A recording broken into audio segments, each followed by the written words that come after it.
உங்களின் அனைத்து விதமான தலைமுடி மற்றும் சரும பிரச்சனைகளுக்கு அல்டிமேட் சொல்யூஷன்.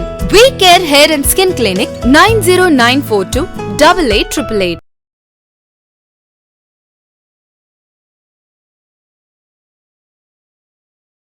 ஐபிசி தமிழ் நேயர்களுக்கு வணக்கம். இன்று நம்முடன் நேர்காணலில் தமிழக வெற்றி கழகத்தின் செய்தி தொடர்பாளர் ஜெகதீஸ்வரன் இணைந்திருக்கிறார். வணக்கம் சார். வணக்கம். அம்பேத்கர் குறித்து ஒரு புத்தக வெளியீட்டு விழா உங்கள் கட்சியோட தலைவர் கலந்துக்கிறாரு.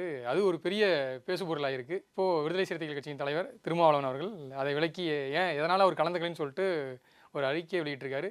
நான் முதல்ல இதிலேருந்து பேசணும்னு நினைக்கிறேன்னா, அதில் அவர் திருமாவளவன் குறிப்பிட்டிருக்காரு, அரசியலில் விஜயை மிகப்பெரிய அரசியல் சக்தியாகவும் நம்மளை துக்கடாகவும் நினைக்கிறவங்களுக்கு கூட நம்ம எப்படி வாதிட முடியும், எனக்காக யார் வாதிட போகிறாங்கன்னு சொல்லியிருக்காரு. அதே போல் நேற்று விடுதலை சிறுத்தைகள் கட்சியின் துணை பொதுச் செயலாளர் வன்னியரசு சமரச பாயாசம் கிண்டுகளோட மேடையை பகிர்ந்துக்க தலைவர் விரும்புகிறேன்னு சொல்லியிருக்காரு. இதை நீங்கள் எப்படி சார் பார்க்குறீங்க? முதல்ல இந்த நிகழ்வு ரொம்ப ரொம்ப முக்கியமான நிகழ்வு. ஏன்னா எல்லோருக்குமான தலைவர் அம்பேத்கர் அப்படின்ட்டு எனக்கு கிட்டத்தட்ட இன்றைக்கி திருமாவளவன் அவர்கள் சொல்கிறத பார்க்கும்போது நிறைய பேர் கட்டுரை எழுதியிருக்காங்க. அவங்களுடைய பேட்டி கூட இடம்பெற்றுன்னு சொல்லியிருக்காங்க. அப்போ ஏன்னா அம்பேத்கர் அவர்கள் பல நேரங்களில் ஒரு பட்டியலினத்திற்கான தலைவர் அப்படிங்கிற ஒரு அரசியல் சாயம் சில நேரங்களில் பூசப்படுகிறது. அதை உடைக்க வேண்டிய அவசியம் இருக்கிறது. ஏன்னா இந்திய நாட்டில் இருக்கும் அனைவரும் பின்பற்றக்கூடிய அரசியல் சட்டத்தை பின்பற்றுகிறோம்னா அதற்கு அம்பேத்கர் அவர்கள் காரணம். நீங்கள் எந்த ஒரு காவல் நிலையத்திற்கு போனாலும் சரி, நீதிமன்றத்திற்கு போனாலும் சரி, நீங்கள் அம்பேத்கரோட புகைப்படங்கள் இல்லாமல் தவிர்க்க முடியாது. ஆனால் பல நேரங்களில் ஒரு அடையாளத்துக்குள் சுருக்கப்படுகிறது. அதனால தான் எல்லோருக்குமான தலைவர் அம்பேத்கர் அப்படின்ற அந்த நூல் வெளியீடு என்பது மிக முக்கியமான ஒன்று. இது வெளியிடுபவர்கள் அவர் சொல்கிற மாதிரி முதல்ல இன்னும் ஆரம்ப காலத்தில் முதலமைச்சர் ஸ்டாலின் அவர்கள் வெளியிட மாதிரி இருந்துச்சு. அதற்கு பிறகு அது மாறி எங்களுடைய தலைவரும் இவரும் வெளியிடுற மாதிரி இருக்கு அப்படின்னு சொல்லி ரொம்ப சால பொருத்தமான ஒரு விஷயம் நான் நினைக்கிறேன். இவங்க ரெண்டு பேரும் கலந்துகிட்டு இருந்தா. ஏன்னா ஒரு பக்கம் நீங்கள் ஏற்கனவே அம்பேத்கர் அவர்களை கொள்கை தலைவராக ஏற்றுக்கொண்ட அண்ணன் திருமாவளவன் அவர்கள், இன்னொரு பக்கம் தமிழக வெற்றி கழகத்தின் 5 கொள்கை தலைவர்களுள் நம்ம அண்ணல் அவர்களை ஒரு கொள்கை தலைவராக ஏற்றுக்கொண்டிருக்கின்றோம். அப்போது ஒருவர் வெளியிடுவதும் அதை இன்னொருவர் பெற்றுக்கொள்வதும் ரொம்ப சால பொருத்தமாக இருந்திருக்கும். ஒரு பொதுத் தலைவராக அவரை கொண்டு போய் சேர்ப்பதற்கு இன்றைக்கி எங்கள் பின்னாடி லட்சக்கணக்கான இளைஞர்கள் திரண்டிருக்காங்க அப்படிங்கிறத பார்க்கின்றோம். நம்ம கொள்கை தலைவர் அறிவித்த பின்னாடியே இப்போ நாங்களே பல நிகழ்வுக்கு போகிறோம். எங்கள்கிட்ட முன்னாடிலாம் சால்வை போடுறவங்க எங்கள் பெரியார் புத்தகத்தை கொடுக்குறாங்க, அம்பேத்கரோட புத்தகத்தை வாங்கி கொடுக்குறாங்க. நாங்களும் அது மாதிரி தான் பகிர்றோம். நாங்கள் இப்போ கூட நான் அந்த நிகழ்ச்சிக்கு வருவதற்கு முன்னாடி அம்பேத்கருடைய சிலைக்கு போய் மாலை அணிச்சிட்டு வந்தோம். நீங்கள் மத்திய சென்னை மாவட்ட தலைவர் பூக்குடை குமாரண்ணன் தலைமையில் இன்றைக்கி எல்லா மாவட்ட தோழர்களும் இந்த வேலை பார்த்துக்கிட்டு இருப்பாங்க. அதே மாதிரி சாதாரண நிகழ்வுக்கு வரப்போகிறாங்க. இப்போ ரொம்ப சால பொருத்தமான ஒரு விஷயத்தில் இந்த மாதிரியான ஒரு அரசியல் காரணத்தினால் இது இன்னைக்கு திருமாவளவன் பங்கேற்க முடியவில்லைங்கிறது முதல் வருத்தத்துக்குரிய விஷயம் தான் நான் பார்க்கின்றேன். அவர் தான் முதல்ல இது குறித்து இன்னைக்கு வரைக்கும் தமிழக வெற்றி கழகம் அதிகாரப்பூர்வமாக ஏதாவது பேசி இருக்கிறதானா? பேசுகிறதே கிடையாது. நாங்கள் எப்பொழுதுமே நிகழ்வுக்கு அழைக்கப்பட்டது கூட நாங்கள் வெளியே சொல்லலை. அவரே சொல்லியிருக்காரு, இது வரைக்கும் தமிழக வெற்றி கழகம்னு சொன்னதில்லைன்ட்டு. அவர் முதல்ல இருந்தே இந்த கேள்வி கேட்கப்படுவது சொல்லார்னா, இந்த நிகழ்வு முடிவான போது எங்களோட மாநாடு நடக்கலை, அதாவது எங்களோட தலைவர் கலந்துக்கிறாங்க மாநாடு நடக்கலை.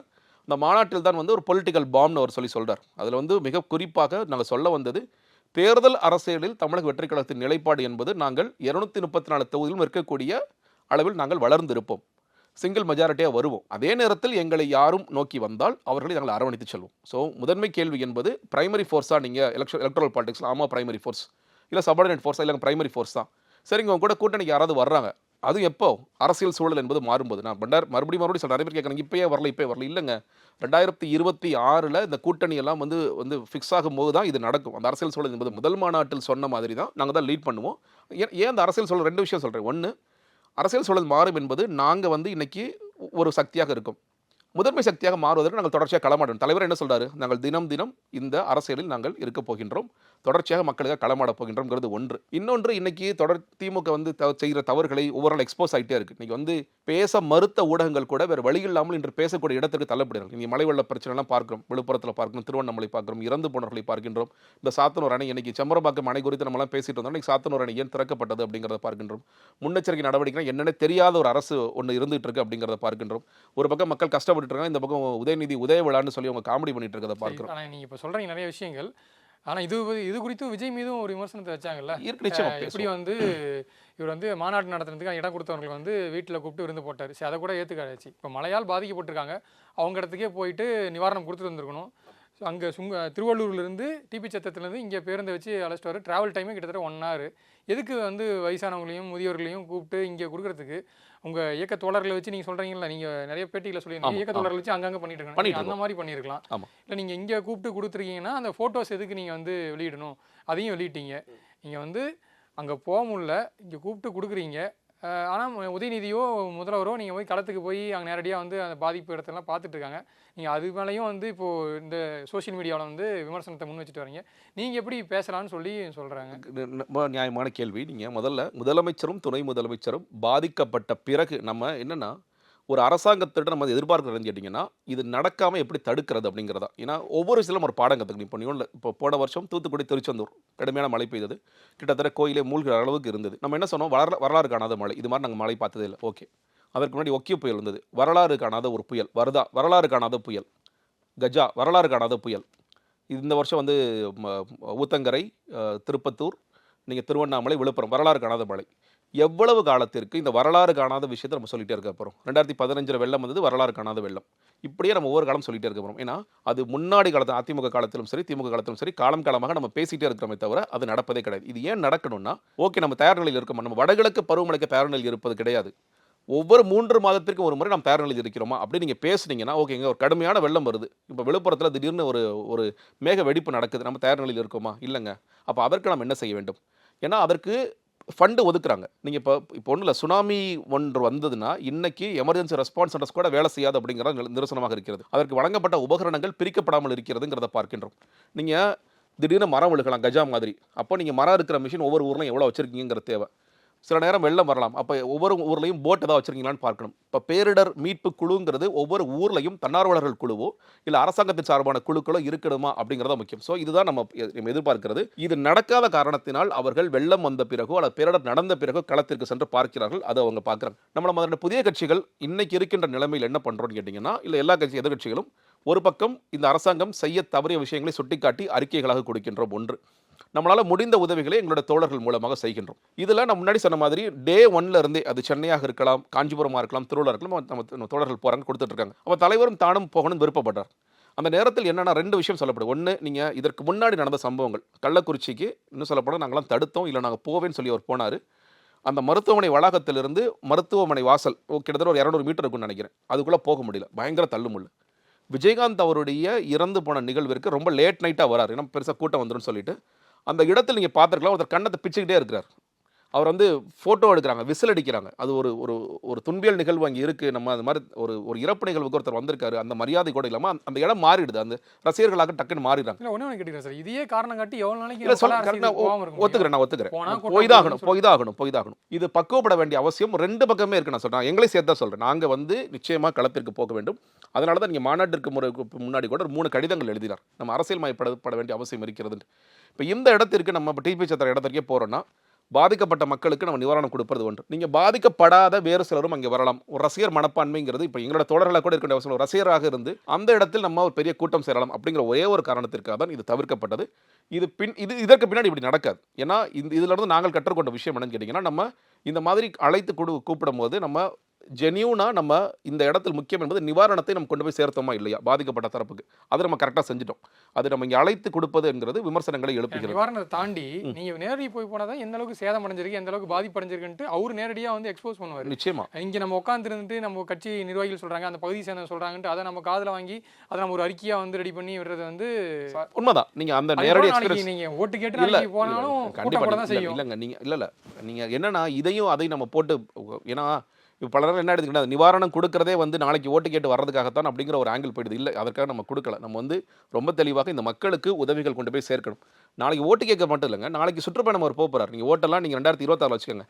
நீங்கள் ஜனவரி மாதம் பிப்ரவரி மாதத்தில் ஒரு பிளான் இருக்குது, நீங்கள் வந்து சுற்றுப்பயணம் போகலாம், நடைப்பயணம் போக வேண்டிய திட்டங்கள் இருக்குது. இந்த திரைப்படம் முடிந்த பிறகு அவர் முழு நேர அரசியல்வாதி. அவர் சொன்ன மாதிரி அரசியல் எனக்கு ஒரு பொழுதுபோக்கோ அல்லது மாற்றுத் தொழிலோ அல்லது முழு நேர அரசியல்வாதி. இப்போ களத்தில் தான் அவர் பார்க்க போகிறீங்க. அவர் வந்து நிச்சயமாக நான் வரமாட்டேன்னு சொல்ல போகிறதில்ல, களத்தில் தான் பார்க்க போகிறேன். அதற்கு ரெண்டு பேரும் பக்குவப்பட வேண்டிய அவசியம் இருக்கிறது. இந்த தருணத்தில் நிவாரணத்தை கொண்டு போய் சேர்க்கணும். நம்ம அங்கே போனால் தேவையில்லாத நம்ம சிக்கல்கள் ஏற்படும். அப்போ இங்கே மக்களை கொண்டு வரலாம் அப்படிங்கிறதா நம்மளுடைய முடிவாக இருந்தது. அதுக்கு ஏற்றாற் போல் பாதிக்கப்பட்ட மக்களை இனம் கண்டு நாங்கள் அதை உதவி செய்தோம். திரும்ப என்ன சொல்லியிருக்காருன்னா, திமுக கூட்டணியை உடைக்க வேணும்னு ஒரு செயல் திட்டத்தோடு செயல்படுறவங்களால மட்டும்தான் இப்படிலாம் இது பண்ண முடியும். இப்போ அந்த ஒரு குறிப்பிட்ட நாளிதழை குறிப்பிட்டு அதில் வந்து செய்தியை பார்த்தீங்களா, இது வந்து வாய்ஸ் ஆஃப் காமன், அதாவது ஆதவர்ஜன் அவர்களுடைய நிறுவனத்துக்கும் அந்த பதிப்பகத்தாருக்கு மட்டும் தெரிஞ்ச விஷயம் எப்படி வந்து அந்த நாளிதழுக்கு தெரிஞ்சது, இது வந்து இதில் வந்து ஒரு அரசியல் சூழ்ச்சி, அரசியல் பின்னணி இருக்குன்னு சொல்கிறாரு. இது எப்படி சார்? இப்போது இந்த உண்மை யார் வெளியே சொன்னாங்கன்னு அவங்க தான் சொல்லணும். ஏன்னா அந்த அளவுக்கு உண்மை தெரிஞ்சிருக்கணும். ஏன்னா இன்னைக்கு வரைக்கும் நான் சொல்கிறேன், தமிழக வெற்றி கழகத்துடைய தலைவர் கலந்து கொள்கிறார் என்ற செய்தி எங்களுக்கே தெரியாது. எங்களுக்கு வந்து ரொம்ப லேட்டராக தான் தெரியும். அந்த திருமாவளவன் அவர்கள் சொல்ல ஆரம்பிக்கும் பொழுது தான் எங்களுக்கே அந்த செய்தி தெரியும். தமிழக வெற்றி கழக தோழர்களுக்கும் தெரியும். எங்களுடைய தரப்பிலிருந்து இதற்கு ரியாக்ட் பண்ணலாம்னு முன்னாடி சொன்னேன். அப்போ யார் அதை வெளியிடுறாங்க? யாருக்கு அந்த உள்நோக்கம் இருக்குது? நீங்கள் தமிழக வெற்றி கழகத்திற்கு அந்த மாதிரி நோக்கம் இருக்க வேண்டிய அவசியமே கிடையாது. ஏன்னா நாங்கள் முன்னாடி ரொம்ப தெளிவாக சொல்லிட்டோம், நம்ம இந்த களத்தில் பிரைமரி ஃபோர்ஸாக வரப்போகிறோம் அப்படிங்கிறது ஒன்று. இன்னொன்று, நம்ம அரவணைத்து செல்வோம் என்று சொன்னது நீங்கள் வந்து விசிகவிற்கான குறியும் மட்டும் அல்ல. நீங்கள் நல்லா புரிஞ்சுக்கோங்க. ஏன்னா இது அவரே ஒரு இதில் சொன்னார், ட்விட்டர் பதிவில், இயல்பாகவே நம்ம ஆட்சியில் பங்கு, அதிகாரத்தில் பங்கு என்று கேட்பதனால் நம்ம மேலே திரும்பிடுச்சு அது அப்படின்னு. இல்லை, இது எல்லோருக்குமாக நாங்கள் சொல்கின்ற இல்லை முன்வைக்கின்ற ஒரு விஷயம்தான். நீங்கள் வர்ற யார் வேணாலும் வந்தாலும் முதலில் நாங்கள் வந்த உடனே இணைத்துக் கொள்வோமா? இல்லை, நாங்கள் கொள்கை முரண் எதுவும் இல்லை என்று பார்த்துவிட்டு ஓகே சரிங்க, நம்ம ட்ராவல் பண்ணுறதுல பிரச்சனை இல்லை, எலக்ட்ரல் பாலிடிக்ஸில் தேர்தல் அரசியல் பயணிக்கலாம் அப்படிங்கிறதா. அந்த தேர்தல் அரசியலுக்கான நேரத்தில் தான் அது நடக்கும் என்று தெரியும். அதனால் எங்களுக்கு இந்த கூட்டணியை உடைக்கணும், அந்த கூட்டணியை உடைக்கணும் அப்படிங்கிற எந்த விதமான உள்நோக்கம் இல்லை. யார் அதை செய்கிறார் என்று அவர் தான் சொல்ல வேண்டும் என்று முன்னாடி சொன்ன மாதிரி அவர் கலந்துட்டு இருக்கணும். ஏன்னா இப்போ நாளைக்கு ஏதோ ஒரு பொது மேடை, இந்த பொது மேடையில் எங்கள் தலைவர் கலந்துக்கிறார். ஒரு ஏதோ ஒரு கல்யாண மேடை கூட வச்சுக்கலாமே, இவரும் கலந்துக்குவார். பேசிக்குவாங்க, கை குலுக்குவாங்க, 2 பேர் பக்கத்தில் கூட உட்காரலாம். கூட்டணி முடிவாயிடுச்சுப்பா அப்படின்னு நம்ம பேசுவோமா? நம்ம பேசலாம், வாதங்களுக்கு பேசலாம். ஒரு திருமண நிகழ்வுகளே கூட நம்ம பல கூட்டணிகள்லாம் முடிவாயிருக்குன்னு சொல்லி பேசலாம். ஆனால் அவ்வளவு வீக்காக இருக்கா அப்படிங்கிறதான் கேள்வி. ஏன்னா கூட்டணிங்கிறது நம்ம ப்ராப்பராக பேசி பல கட்ட சுற்றுவார்த்தை பேச்சுவார்த்தைலாம் நடத்தி அதற்கு பிறகு தான் நடக்கக்கூடிய ஒன்றாக பார்க்கணும். இன்னொன்று, இன்னைக்கு இந்தியா கூட்டணியில் ரொம்ப இன்டாக்டாக, இவங்களே சொல்கிற மாதிரி இன்டாக்டாக இருக்கிறவங்க உடனடியாக ஒரு வருவார்களா அப்படின்னு கேட்டிங்கன்னா இல்லை, வரக்கூடிய வாய்ப்புகளும் இல்லை. ஏன்னா 4 எம்எல்ஏ அவங்க இருக்காங்க. இல்லை நாங்கள் இன்றைக்கே வந்து நாங்கள் இந்த கட்சியை எதிர்த்துட்டு வெளியே வரப்போகிறோம் அப்படின்னு சொல்லுவாங்களான்னு கேட்டிங்கன்னா அதற்கான வாய்ப்புகளும் இல்லை. தாண்டி தொண்டர்களிடம் வந்து ஒரு குழப்பத்தை ஏற்படுத்தும். இது திமுக தொண்டர்கிட்டையும் சரி, இல்லை வந்து இப்போ விடுதலை சிறுத்தைகள் இருக்கக்கூடிய தொண்டர்கிட்டையும் சரி ஒரு குழப்பத்தை ஏற்படுத்தும். திருமாவளவன் போய் விஜய் கூட உட்காராருன்னா அப்போ கண்டிப்பாக வந்து அடுத்த தேர்தலில் நம்ம புதுசாக. நான் அதனால தாங்க சொல்கிறேன், இப்போ நாளைக்கு ஒரு திருமண மேடை, ஏதோ ஒரு அரசியல் கட்சி தலைவரோட திருமண மேடை ஒரு போகிறாங்கன்னு வச்சுக்கோங்களேன், 2 பேரும் பக்கத்தில் நீங்கள் எல்லோருமே உட்கார வேண்டிய சூழல் ஏற்படலாம். நாளைக்கு முதலமைச்சர் கூட அந்த இடத்துல வரலாம், துணை முதலமைச்சர் வரலாம், எதிர்கட்சி தலைவர் வரலாம், யார் வேண்டுமானாலும் வரலாம். ஒரு 2 பேரும் பார்த்துக்கிட்டாங்க, சிரிச்சுக்கிட்டாங்க, அவ்வளோதாங்க, கூட்டணி முடிவாயிருச்சுங்கிற இடத்துக்கு நம்ம போகிறோமா? இல்லை. நீங்கள் எவ்வளோ சொல்கிறேன், நீங்கள் இந்த விழா என்பது நீங்கள் அம்பேத்கர் அவர்களை பெருமைப்படுத்தும் விழா, அவருடைய நூலை கொண்டு போய் சேர்ப்பதற்கான விழா. அந்த நூலை வந்து திருமாவளவன் அவர்கள் புறக்கணித்திருக்க வேண்டாம்ங்கிறதா எங்களுடைய பார்வையாக இருக்கின்றது. இதனால ஒரு கூட்டணி பேச்சுவார்த்தை நடந்துருச்சு. நீங்கள் வந்து இந்த ஈவெண்ட்டில் 2 பேர் பதில் உட்காந்துட்டாங்க, இல்லை ஒருவரை புகழ்ந்து இன்னொரு புகழ்ந்து இவரோ பேசிவிட்டார் அப்படின்னா கூட உடனே ஓகே கூட்டணி கணக்குகள் பேச்சுவார்த்தை இப்பயே அந்த வந்துருச்சா இல்லையா? நீங்கள் இந்த ஆரம்பித்ததிலிருந்து, இந்த பேச்சுவார்த்தை ஆரம்பித்தது கூட்டணி போயிடுவாங்களோ இவ்வளோ ப்ரெஷர் தேவையில்லை. இவர் தினம் இவ்வளோ விளக்கம் கொடுக்க வேண்டிய அவசியமும் இல்லைன்னு நான் பார்க்கிறேன். ஆனால் திரும்ப என்ன சொல்லியிருக்காருன்னா, அந்த 16 ஒரு கேள்வி முன்வைக்கிறாரு. அதாவது இப்போ திரும்ப வேணான்னு முடிவு பண்ணிட்டீங்க, விஜய் தான் முக்கியம், திரும்ப வேணான்னு சொல்லி முடிவெடுத்த உங்களால் இப்போ விஜய்கிட்ட போய் நான் திரும்ப வச்சே விழா நடத்திக்கிறோம், நீங்கள் வரான்னு சொன்னால் அவர் என்ன அடம்பிடிக்க போகிறாரு, நான் தான் வந்து வெளியிடுவேன்ட்டு, அதையே நீங்கள் முன்னெடுக்கலன்னு சொல்லி அது அவங்களுக்கு ஒரு கேள்வியை முன்வைக்கிறாரு. இல்லையே, நீங்கள் இதற்கு முன்னாடி அவங்க எனக்கு தெரிஞ்சு இப்போ விகடனோ எனக்கு வாய்ஸ் ஆஃப் காமெண்ட் தெரியல, விகடன் வந்து தோழர் திருமாவளவன் அவர்கள் வேண்டாம் அப்படின்னு சொன்ன மாதிரி எனக்கு தெரியல. ஏன்னா அவர் என்ன சொல்கிறார், முதல்ல நான் பங்கேற்கிறேன்னு ஒரு இடத்துல சொல்கிறார், உங்களுக்கு தெரிஞ்சிருக்கும், நீங்கள் பல பேட்டிகள் கொடுத்துட்டே வராரு, நான் பங்கேற்கிறேன், நான் முடிவு செஞ்சு சொல்கிறேன், இந்த அரசியல் சூழலாம் பார்த்துட்டு சொல்கிறேன்னு சொல்லி சொல்கிறார். அதற்கு பின்னர் பங்கேற்க மாட்டேன்னு சொல்வதும் அவர்தான். விகடன் வந்து இல்லைங்க, எங்களுக்கு வந்து எங்களோட தலைவர் மட்டும் போதும், இவர் வேண்டான்னு சொல்லலை. நீங்கள் அதற்கு பிறகுதான் நீங்கள் வந்து எனக்கு இதற்கு முன்னாடி சந்துரு அவர்களோ இல்லை மற்றவர்களோ கலந்து கொள்கிறாங்க. ஏன்னா சந்துரு அவர்கள் பெயரை இதற்கும் பயன்படுத்தலை. ஹிந்து ராம் அவங்க கலந்துக்கிற மாதிரி இருந்துச்சு, டுமுல்டே கலந்துக்கிற மாதிரி இருந்துச்சுன்னு சொல்கிறாரே தவிர சந்துரு நீதியரசர் சந்துரு அவர்கள் கலந்துக்கிற மாதிரி சொல்லலை. திருமாவளவன் அவர்கள் வரவில்லை என்று தெரிந்த பிறகுதான் சந்துரு அவர்கள் அந்த இடத்துக்கு வர நான் நினைக்கின்றேன். நாங்கள் அப்படி தான் நினைக்கிறோம். அப்படி இருக்கும் பொழுது எந்த இடத்துலையும் விகடனோ இல்லை மற்றவர்களோ இல்லை நீங்கள் வேண்டாம் எங்களுக்கு இவர் மட்டும் போதும்னு சொன்ன மாதிரி தெரியல. அதான் சொன்னீங்க, விகடன் எடுத்த சாய்ஸ் ரொம்ப நல்ல சாய்ஸ். 2 பேர் கொள்கை தலைவராக ஏற்றுக்கொண்ட இருவர் இந்த நிகழ்வை நடத்துவதுதான் சரியான சாய்ஸ் நினைக்கிறேன். இவருடைய அரசியல் சூழல், ஏன்னா திமுக இன்னைக்கு டே 1ல நம்ம என்ன புரிஞ்சுக்கிறோம்னா, இன்னும் சொல்லப்போனால் எங்களுடைய மாநாடு முடிந்த பிறகு 2வது நாள் வந்து இந்த ஆஃபர் டிமாண்ட் கடிதமாக எழுதினார் இல்லையா, அன்னைக்கே வந்து ஏன் இவ்வளோ அவசரம், ஏன் இவ்வளோ பதட்டம், நம்ம வந்து ஏதோ இவங்களை குறி வச்சு உடனே நீ கூட்டணிக்கு வாங்க, நாளைக்கே கூட்டணி பேச்சுவார்த்தை பேசிடலாம், நாளைக்கே தொகுதி பங்கீடு பண்ணிடலாம், நம்ம பேசவே இல்லை. அரசியல் சூழல் என்பது மாறும், நாங்கள் எப்படி வளர்றோம்னு பாருங்கள், நாங்கள் ஒரு முதன்மை சக்தியாக வர வேண்டிய அவசியம் இருக்கிறது. உங்களுடைய கூட்டணியில் நீங்கள் வந்து நல்லா போயிட்டு இருக்கீங்களா, இல்லை கூட்டணிக்குள்ள சிக்கல்கள் இருக்கா இல்லையா? இன்னைக்கு நீங்கள் ஆளுநர் சரவணன் என்ன சொல்கிறாரு, நாகப்பட்டினத்தில் நடக்கின்ற ஒரு நிகழ்வில் அவரோட பேரை விட்டுட்டு போடுறாங்க அப்படிங்கிறத பார்க்கின்றோம். நீங்கள் வந்து பல இடங்களில் எங்களால் கொடியேற்ற முடியலங்கிற குரல்கள் கேட்டுக்கிட்டு தான் இருக்குது. பல இடங்களில் வந்து டாஸ்மாக் பிரச்சனைனால இவர்களுடைய தொண்டர்கள் எவ்வளோ பாதிக்கப்படுறாங்கிறத பார்த்துட்டு தான் இருக்கும். மது ஒழிப்பு மாநாடெல்லாம் போட்டுட்டு இருக்காங்க. அப்படி இருக்கும் பொழுது இந்த முரண்கள்லாம் இருந்தால் நீங்கள் ஆட்டோமேட்டிக்காக வெளியே வருவாங்க. நீங்கள் இன்னொன்று, நம்ம ஒரு வின்னிங் இடத்துல இருக்கணும். இந்த கூட்டணி இன்னைக்கு இருக்கின்ற இந்தியா கூட்டணிகளும் தோற்கக்கூடிய இடத்துக்கு, சட்டமன்றத்தில் தோற்கக்கூடிய இடத்துக்கு வரும் என்று சொல்லும்போது தான் இதெல்லாம் மாறும். அப்போ அவசரமாக நீங்கள் ஆஃபர் கொடுக்குறீங்களா, டிமாண்டு கொடுக்குறீங்களா, அதிமுகவுக்கு முன்னாடி முந்திக்கிட்டு இருக்கீங்களா? இல்லை. எங்களுடைய நிலைப்பாடு என்னங்கிறத நாங்கள் தெளிவுபடுத்தணும், அவ்வளவுதான். அது எல்லோருக்குமான நிலைப்பாடு. நிலைப்பாடு. இப்போ நீங்க அம்பேத்கரை நீங்களும் வழிகாட்டியா எடுத்திருக்கீங்க, அவரும் அவங்களுடைய கட்சியோட வழிகாட்டியும் அவர் தான். ஸோ இதை வச்சு இப்போ விசிகாவை வந்து தாவேக்காவை யூஸ் பண்ணி உடைக்க பார்க்கலாம். இல்லை நீங்கள் வந்து கூட்டணி விசிகாவை கூட்டணி கூட்டுறது மட்டும் இல்லை, அங்கிருந்து கட்சியில் இருக்கக்கூடிய தொண்டர்கள், நிர்வாகிகள் இவங்க வந்து பரவாயில்ல, இங்கே இதை விட நம்ம நினைக்கிறத தாவேக்கா நல்லா பேசுகிறான்னு சொல்லிட்டு அங்கிருந்து சில பேரை வந்து பிரித்து தாவேக்கா கூப்பிட்டு போவாங்க. அந்த ஒரு மனப்பான்மையும் இருக்குல்ல அவருக்கு, அவர் அதையும் யோசிப்பாரு. இல்லைங்க, நீங்கள் இயல்பாக யாராவது வந்து இப்போ நீங்கள் பார்த்துக்கலாம், சில கட்சிகளில் நீங்கள் திமுகலேருந்து, நாம் தமிழர்லேருந்து, இப்போ இன்னும் சில கட்சிகள் இருந்தால் ஆட்கள் வந்துகிட்டு இருக்காங்க, சேர்றாங்க. அது இயல்பாகவே நடக்குது. நம்ம வந்து நம்ம கொள்கை தலைவர்கள் வழியில் மட்டும் வைத்து வந்து விடுவார்களா என்று கேட்டால் இல்லை. நீங்கள் இன்னைக்கு இருக்கின்ற இந்த கட்சியில் நாங்கள் நினைக்கிறது நடக்குதா நடக்கலையா, நாங்கள் அடுத்தடுத்த நிலைகளுக்கு போக முடியுதா, மக்களுக்கு சேவை செய்ய முடியுதா, அப்படின்னா ஒரு புதிய கட்சி வருகிறது, புதிய கட்சியில் போய் இணைந்து கொள்ளலாம் அப்படி தான் சொல்லுவாங்க. இன்னொன்று, கொள்கை தலைவரின் மூலியமாக இந்த கட்சியை நம்ம வந்து உடைச்சிடலாம், இல்லை வந்து அந்த தோழர்களை இழுத்து விடலாம் அப்படிங்கிறதெல்லாம் வாய்ப்பு இல்லை. நாங்கள் பார்க்குற வரைக்கும் எங்களோட தலைவர் ஒரு காஸ்ட் நியூட்ரல் தலைவராக இருக்கார். எங்களுடைய தொண்டர்களாக பார்க்கும் பொழுது அதில் பட்டியலினத்தவர்களும் இருக்கிறார்கள், மற்ற பிற சமூகத்திலும் இருக்கிறார்கள். எல்லாத்தையும் மாநாட்டில் நான் பார்க்கும் பொழுது ஒரு நீங்கள் சோசியல் இன்ஜினியரிங் வைஸ் பார்த்தீங்கன்னா எல்லாருமே இருந்தாங்க, யாருமே இல்லைன்னு சொல்லிட முடியாது. சாதிய ரீதியில் ரொம்ப கம்மியான நம்பர்ஸில் இருக்கிறவங்களும் சரி, பெரும்பான்மை சாதி என்று சொல்கிறவங்களும் சரி, எல்லாருமே வந்தாங்க. இல்லை, அவரை வந்து ஒரு கேஸ்ட் நியூட்ரலாக, ஒரு ரிலீஜியஸ் நியூட்ரல் லீடராக தான் பார்க்குறாங்க. அதனால் நம்ம இந்த ஒரு பட்டியலின சமூகத்திற்காக நம்ம இதை செய்கிறோம், இல்லை அவங்களை கொண்டு வருவதற்காக செய்கிறோம் அப்படிங்கிறது நிச்சயமாக சொல்லிட முடியாது. இது இயல்பாகவே நடக்கும். இங்கே வந்து நாங்கள் வளர வளர அந்த கட்சியில் இருக்கும் தோழர்கள் இல்லை இந்த கொள்கைகள் சரியாக இருக்கிறீங்கன்னா, அம்பேத்கரை தாண்டி நம்ம சில விஷயங்களை முன்வைக்கின்றோம், நம்ம வந்து எதன் வழியில் பயணிக்க போகிறோம் சொல்லி சொல்கிறோம். அது அந்த பயணம் எங்களுக்கு பிடிச்சிருக்கு, இவர் முன்னெடுக்கின்ற விஷயங்கள் எங்களுக்கு பிடிச்சிருக்கு. இன்னைக்கு நம்ம திமுகவை எதிர்க்க வேண்டிய ஒரு அவசியம் இருக்கிறது, நம்ம திமுக தோழமை கட்சின்னு சொல்லிட்டு நம்ம வந்து எதிர்க்காமல் இருப்பது சரியல்ல அப்படிங்கிற புள்ளிகள்லாம் வந்ததுன்னா வருவார்கள். அது அது அது நேச்சுரலாகவே நடக்கும். அது இதனால தான் நடந்துரும்னு கண்டிப்பாக சொல்லிட முடியாது. சரி, இப்போ இவ்வளோ சர்ச்சைகள், இவ்வளோ ஒரு அரசியல் பரபரப்பு ஏற்பட்டிருக்கு. இப்போது விஜய், ஏன்னா இப்போ வந்து திருமாவளவன் விஜய் அவர்களுடைய அரசியல் அனுபவத்துலேருந்து பல மடங்கு சீனியர். கண்டிப்பாக இப்போ அவருக்கு கலந்துக்கிறேன்னு சொல்லி இந்த மாதிரி ஒரு சர்ச்சை வந்து இப்போ அவர் இல்லை நான் கலந்துக்கல, பரவாயில்ல நீங்கள் அவரை வச்சே நடத்துங்க, அதனால் நீங்கள் அவரை கூப்பிடனாலாம் சொல்ல மாட்டேன், நீங்கள் அவரை வச்சே நடத்திங்கன்னு சொல்லிட்டாரு. ஆனால் விஜய் இந்த இடத்துல ஏதாவது ஒரு ரியாக்ட் பண்ணியிருக்கணும்ல, அண்ணன் திருமாவன்னு சொல்லிட்டு அறிக்கை வெளியிட்டிருக்கலாம். எதுவுமே ரியாக்ட் பண்ணாமல் அவர் வரல, நான் கலந்துக்க போகிறேன் அப்படின்ற ஒரு கண்ணோட்டத்தில் இப்போது திருமாவளவன் அவர்கள் தொண்டர்களுக்கு தெளிவுபடுத்துறதுக்கு ஒரு அறிக்கை விட்டுட்டார். சரி, ஆனால் விஜய் இப்போ இந்த சமயத்துலேயும் அமைதியாகவே இருக்காரு. என்ன ஆதவர்ஜுனா வந்து நீங்க என்னதான் ஒரு வாய்ஸ் ஆஃப் காமனுடைய நிறுவனத்துடைய வந்து நிறுவனர்னு பார்த்தாலும் அவர் வந்து இப்போ விடுதலை சிறுத்தை கட்சியுடைய துணை பொதுச் செயலாளர். ஸோ இப்போ அவங்க கூட மேடையை பகிர்ந்துக்கிற போது இப்போ விஜய் அவர்கள் ஒரு விளக்கத்தை ஏதாச்சும் கொடுத்தாருன்னா? இல்லைங்க, நீங்க அப்படி ஒரு விளக்கம் கொடுக்குறோன்னா மறுபடியும் நீங்க என்ன பேசுவாங்க பாருங்கப்பா, மறுபடியும் விசிகாக்கு தான் குறி வைக்கிறாங்க இவங்க.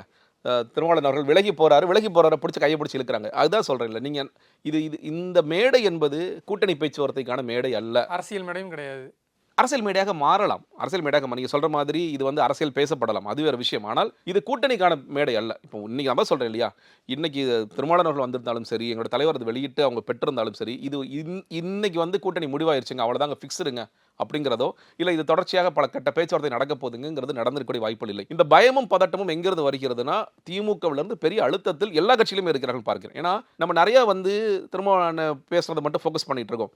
நீங்கள் அதே நேரத்தில் துரை வைகோ பேசினார். அவர் வந்து என்ன சொன்னார்னா, நாங்கள் ஆட்சியில் பங்கெல்லாம் கேட்கலங்க, கட்சியில் தான் சில பிரச்சனைகள் இருந்தாலும் ரொம்ப நல்லா தான் போயிட்டு சொல்லி சொன்னார். கம்யூனிஸ்ட் தலைவர்கள் பேசினாங்க, செல்வ பிறந்தகை அவர்கள் பேசினார், எல்லாருமே பேசினாங்க, எல்லாருடைய பேட்டியும் வந்தது. ஆனால் இவங்க தொடர்ச்சியாக நீங்கள் தினம் வந்து பேச வேண்டிய சூழலுக்கு தள்ளப்பட்டார். அவர்கிட்ட முதல் டெய்லிக்கு இன்னும் கூட்டணியில் இருக்கீங்களா, காலையில் எந்திரிச்ச உடனே கூட்டணியில் இருக்கீங்களா கேள்வி கேட்டுகிட்டே இருக்கின்ற காரணத்தினாலையும் அவர் இந்த கோஷத்தை வலுவாக முன்வைத்த காரணம் மிக முக்கியமாக இப்போ இவர் சொல்கிறார்ல, இந்த நாளிதழ் சொல்லி சொல்கிறார்ல, இது ஆரம்பித்த இடம்ங்கிறது எங்கே? முதலாக ஆட்சியில் பங்கு, அதிகாரத்தில் பங்கு ட்விட்டர் பதிவு போடுறாரு, டெலிட் பண்ணுறாரு, மறுபடியும் போடுறாரு, டெலிட் பண்ணுறாரு. என்னென்ன எப்படி பண்ணுறீங்கன்னா அட்மின் போட்டாருன்னு சொல்லி சொல்கிறார். கடைசியாக நம்ம எதிர்பார்க்காத ஒரு பதில் அது. அதற்கு பிறகு ஆதவர்ஜுனா இதை எடுக்கிறாரு. அவர் என்ன சொல்கிறார், ஆட்சியில் பங்குங்கிறது வேணும், துணை முதலமைச்சராக உதயநிதி ஸ்டாலின் எப்படி உருவாகலாம்னு சொல்லி கேட்கிறாரு. அவர் பெரிய விவாத பொருளாக மாறுது.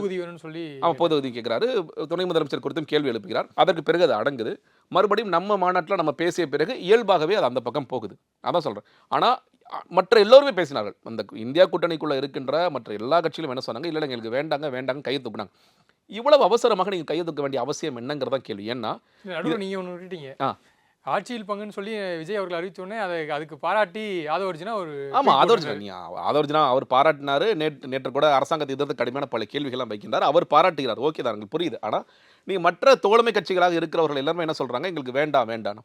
அந்த அவசரம் என்பது, அந்த குரல் என்பது அவர்களுடைய சொந்த குரலா அல்லது அறிவாலயத்தின் குரலாங்கிறத கேள்வியாக இருக்கிறது. ஏன்னா நீங்கள் யோசிச்சு பாருங்க, இப்போ நடந்த நாடாளுமன்ற தேர்தல் திமுகவுடைய வாக்கு வங்கிகள் 26%. நீங்கள் கூட்டணி கட்சிகள் தான் இவர்களை தாங்கி பிடித்துக் கொண்டிருக்கிறார்கள். நான் பல இடங்கள் அதை சொல்லியிருக்கேன். இப்போ ஒருவேளை இந்தியா கூட்டணி ஜெயிச்சிருந்தாங்கன்னா, இந்தியா கூட்டணியில் இருக்கிற திமுக அங்கம் வைக்கிற திமுக என்ன பண்ணுவாங்க, நாங்கள் 22 எம்பிஸ் கொடுத்துருக்கோம், எங்களுக்கு வந்து ஒரு 3 மினிஸ்டர் கொடுங்க. திருமாவளவன் அவர்களே கூட கேட்டிருக்கலாம், எனக்கு ஒரு மினிஸ்டர் கொடுன்னு கேட்டிருக்கலாம். நியாயமான கோரிக்கை, தப்பே கிடையாது. திமுக வந்து என்டிஏவாக இருக்கலாம், யூபிஏவாக இருக்கலாம், எங்களுக்கு இந்த மினிஸ்ட்ரி கொடுத்துருங்க, கனிமொழி அவர்களுக்கு ஒன்று கொடுத்துருங்க, என் பையன் அழகிரி கொண்டு கொடுத்துருங்க, ராஜாக்கு ஒன்று கொடுத்துருங்க, பாலு கொண்டு கொடுத்துருங்க. கலைஞர் வாங்கினார், ஸ்டாலின் வாங்குவார், தவறு இல்லை. ஏன்னா நீங்கள் கான்ட்ரிபியூட் பண்ணிருக்கீங்க. அதே தான் நீங்கள் நடக்குது. நீ சட்டமன்ற தேர்தல் என்ற காரணம் இல்லை, சட்டமன்ற தேர்தல் காங்கிரஸோட ஓட் ட்ரான்ஸ்ஃபர் நடக்கலைங்க, விசிகோட ஓட் ட்ரான்ஸ்ஃபர் நடக்கலை, நீங்கள் வந்து மதிமுக ஓட் ட்ரான்ஸ்ஃபர் நடக்கலன்னு சொல்லிட்டீங்கன்னா பிரச்சனையே இல்லை. 2 பேரும் மியூச்சுவலாக ஓட் ட்ரான்ஸ்ஃபர் பண்ணுற காரணத்தினால தான் நீங்கள் வலுவாக ஜெயிக்க முடிகிற ஒரு காட்சி இருக்குது. அதான் எல்லாருமே சொல்கிறாங்க, கூட்டணி இல்லாட்டி நீங்கள் எல்லாம் காலின்னு சொல்லி சொல்கிறாங்க. அப்போது நீங்கள் ஒரு நியாயமாக அவர்களுக்கு அமைச்சர்கள் பங்கு கொடுப்பதில் என்ன சிக்கல் தான் கேட்குறோம்.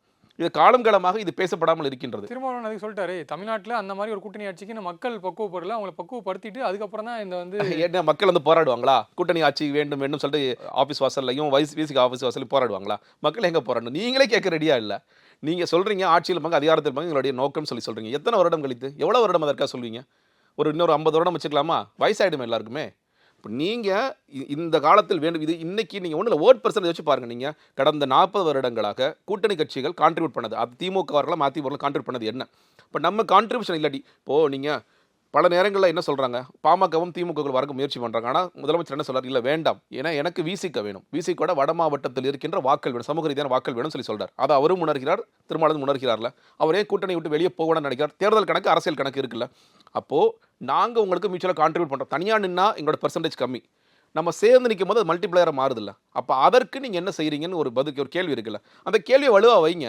2026 தேர்தலில் கூட்டணி ஆட்சி தான் நடக்கும், அது யார் வந்தாலும் சரி அப்படிங்கிற கோஷத்தை முன்வைங்க. அது என்ன தவறுன்னு நாங்கள் கேட்கின்றோம். இப்போ திருமாவளவன் அவர்களுக்கு பிரச்சனை விஜய் அவருடைய திமுக எதிர்ப்பு அரசியல் தான் முக்கிய காரணம்னு. எதிர்ப்பு அரசியல் என்பதை தாண்டி திமுக இவர்களை பேச வைக்கிறார்களோங்கிறத எங்களோட கேள்வியாக இருக்கு. ஏன் தினம் தினம் இதை பேச வேண்டிய அவசியம் என்ன? இன்னும் சொல்லப்போனால் இந்த ஈவெண்ட்டு கூட நான் இவ்வளோ கேள்வி கேட்குறேன். நான் கேட்குறேன், முதலமைச்சர் அவர்களை அழைத்து நீங்கள் போயிட்டு வாங்களேன், இதெல்லாம் என்ன எடுப்போது, இதனால் ஒரு கூட்டணி நம்ம கலைஞ்சிரும் நினைக்கிறீங்களா? அவ்வளோ பெருந்தன்மையா முதலமைச்சர் இருக்க வேண்டியதானே?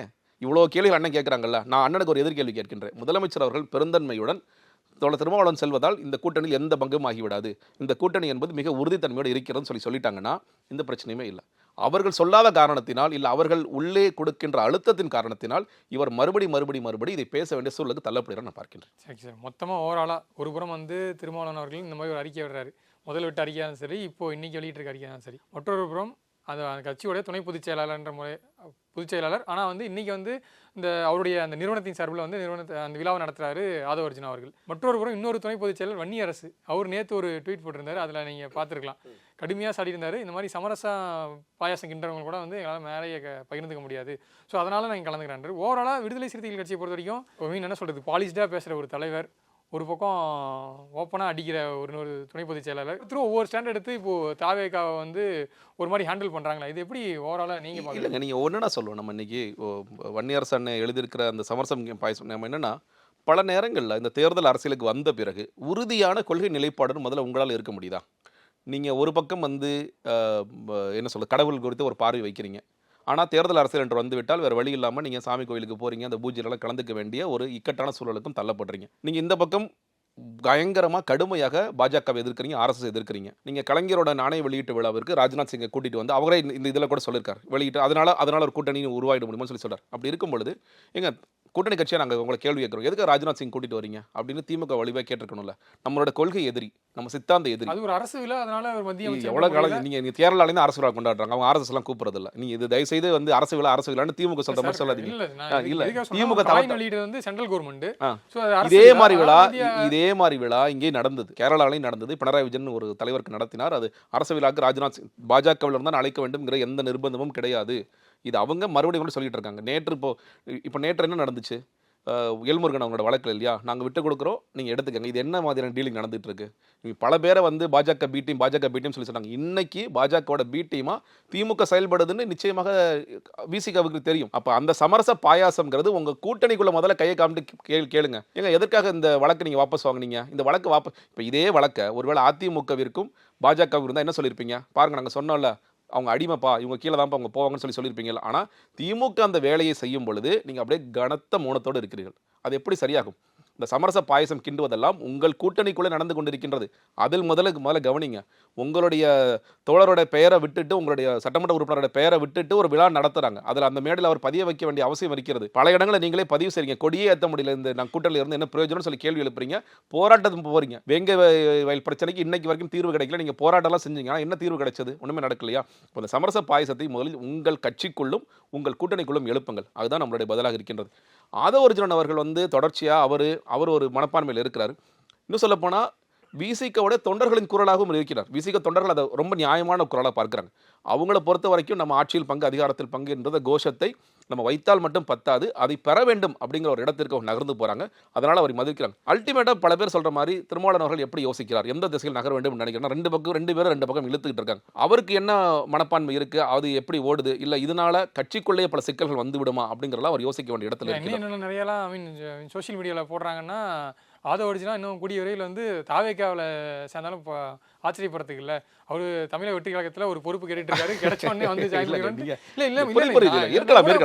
ஊடகப்பதிவில் சமூக ஊடகங்கள் இருக்கலாம். நீங்க என்னன்னு கேட்டீங்கன்னா அதான் சொல்லல, இந்த மேடையில் வந்து கூட்டணி பேச்சுவார்த்தை இல்ல ஒரு வாய்ஸ் ஆஃப் காமன் வந்து உள்ள வரப்போகுது அப்படிங்கிற பல கணக்குகள்லாம் பேசப்படும். ஆனா எங்க கட்சியில ஏற்கனவே வந்து ரொம்ப சிறப்பாக பண்ணிக்கிட்டு இருக்காங்க. எங்க கட்சியில நீங்க புதியவர்கள் யார் வேண்டுமானாலும் வரலாம், அதுல வந்து எந்த மாற்று கருத்தும் இல்லை. ஆனா இந்த ஈவெண்ட் மூலியமா அவர் உள்ள வரப்போறாரு, இல்ல விசிகல இருக்கிற சிக்கல்கள் மூலியமா வரப்போறாரு அப்படிங்கிறதெல்லாம் ரொம்ப டூ இயர்லியில் வந்து இதெல்லாம் ப்ரெடிக்ட் பண்ண முடியுமா அப்படிங்கிறதுலாம் நமக்கு தெரியல.